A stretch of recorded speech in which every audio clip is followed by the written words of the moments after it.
holding an emergency meeting. They just held an emergency meeting, and now they're having their extended meeting right now. So it kind of butted up right against their normal meeting, which is monkeypox. So they were all there to talk about monkeypox, which is good. So get ready for the new monkeypox lockdowns and quarantines, because a crazy pandemic is setting in across the entire world. And get ready for the Western media to go wall to wall with coverage as people maybe lose interest in wars. They're certainly not interested in Somalia or what's happening in other countries around the world, like Sri Lanka, or other countries that are facing crises and world famine. They don't care about that, right? And if they're losing interest in COVID, they need something to draw your attention. Well, leave it to the Western media to immediately be jumping on this. So CNN, MSNBC, all of the big networks ready to jump. The CDC is investigating a confirmed case of a rare and sometimes deadly disease called monkeypox. But there is also another warning from health officials about a new possible rare disease outbreak. It is called monkeypox. This morning, a Massachusetts man is in isolation after being diagnosed with the first case of monkeypox in the U.S. this year. Yeah, so one man has monkeypox. We should shut down all of the schools, and we should absolutely go back into lockdown now because one guy in Massachusetts has monkeypox. Well, Belgium is taking the, I mean, maybe not surprising step to all of you, but now going into mandatory lockdowns for anyone, mandatory quarantine for anyone with monkeypox. So Belgium's saying, hey, 21 days lockdown with monkeypox. Thankfully, they're not saying that anyone who has had close contact with that positive case has to quarantine yet. David Heyman, who was former head of the World Health Organization Emergencies Department, now is telling the Associated Press that the leading theory about how monkeypox is spreading in Europe was through sex raves held in Spain and Belgium. And there have not been cases where anyone has died. They have all been, they have recovered without hospitalization. But it is still, you know, if you wanted to go down the conspiracy theory route, you could say to yourself, okay, the last pandemic was transmissible only by respiratory droplets. And so we need to sort of be scared of being together again. Let's make this one skin to skin contact, right? Yeah. I'm not saying I'm there yet, but you can see how maybe we should not show these images anymore. They're grossing people out. They're grossing people out? Okay. Well, this is not one of those so let me just be clear about this. popping channels that does surprisingly well I on love YouTube. those, by the way. Big fan of the pimple popping videos. It's so gross. No. Did you know there's a contingency of people that just watch this? You probably know this. Do you watch this, Philip? Oh hell no! I'm very anti insides on the outside. If something's on the inside, leave it inside. Okay. Do you think that this could be the conspiracies to only boost YouTube channels about popping pustules? I don't know. I mean, look, here's the thing with monkeypox, right? This thing has been around since the 1950s. This is not new. This is not just like something that's come out of China last week. This has been around. I see some conspiracy theories floating around about this. Like, it's been around since the 50s, right? It is a form of, it's a pox, right? It's like other poxes that are literally rashes. It's basically a rash. It's an orthopox virus. It's a rash. That's all it is, right? And in less than 1% of cases, it can be fatal. It can be problematic, But I love how the same as chickenpox. I love how yeah, great point. Same as chickenpox, right? And so, well, I don't know the percentage, but I do know that in some cases chickenpox can be fatal. So I just love how the mainstream media and how CNN, she's just so serious. I just want to show this again because this is how I was having a discussion with a gentleman today who worked in the media for a lot of years, and he's like, it's unbelievable to watch. It's amazing to watch how the Western media just goes into fear-mongering mode about these things, and and by the way, it works. It scares people, and then governments clamp on. I mean, governments are pushing this stuff to you, So here's how CNN, again, I just want to play this because I can't take the chat about this pimple popping stuff.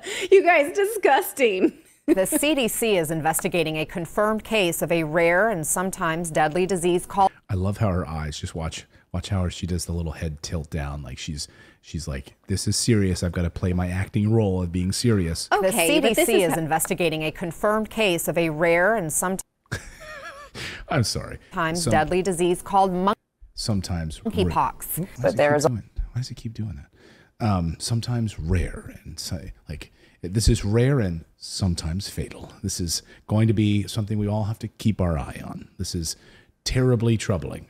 It's basically a rash. And now Belgium going into 21-day quarantine lockdowns over this because of what's going to happen. And, you know, whether or not other countries are going to do it too. You're already hearing about the UK is concerned about it in different quarters. And this will be another example of the World Health Organization coming together to say, see, we told you we need to have this plan in place. Yes.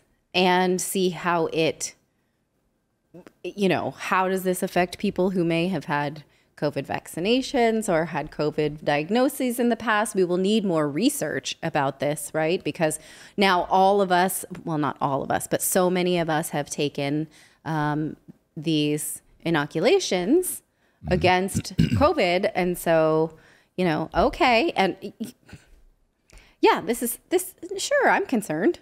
You're concerned? I don't like it. You don't have to like it.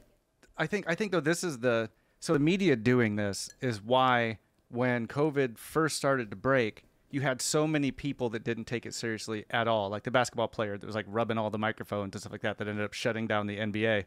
But like, it's because the media has taken the avian flu, the bird flu, the, you know, swine flu, all of these things, and they just like freak out. They get everybody riled up and it ends up not going anywhere. So we were so desensitized to it that they essentially like their panic inducing ensures that we will get hit by a pandemic because nobody's going to take it seriously because it's like every 6 months there's a new one. They have to keep this going.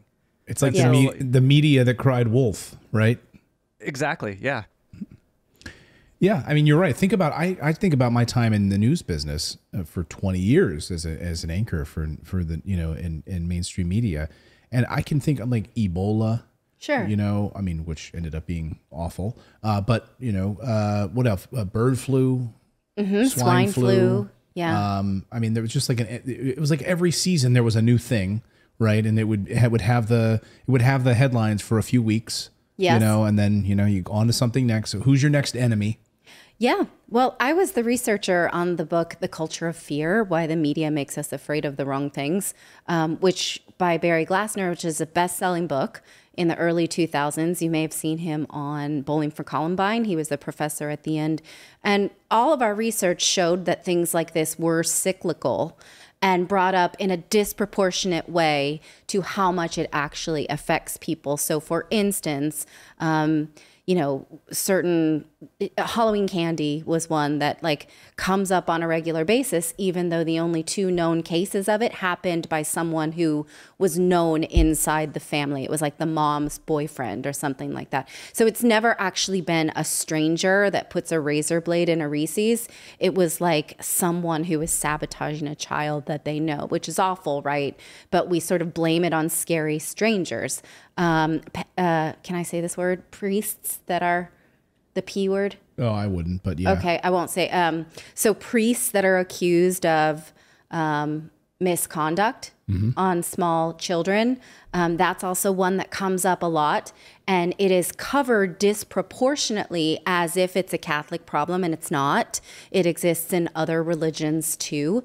So the media does take things and make us afraid of them in a disproportionate way. So we're just, and having gone through the pandemic, we're all just really punch drunk from it. I could go on with these types of examples like Halloween candy and priests, and shark attacks is another one. Read the book. It's a great book. Somebody else, Ula Hula in our chat says bats, birds, mad cows weren't scary enough to bring out the monkeys. So they got monkeys. Yeah, mad cow. I forgot about mad cow disease. Look at the front page of Drudge right now. This is Drudge this afternoon. Monkeypox spotted in Florida. Spreading through sex. CDC sounds alarm.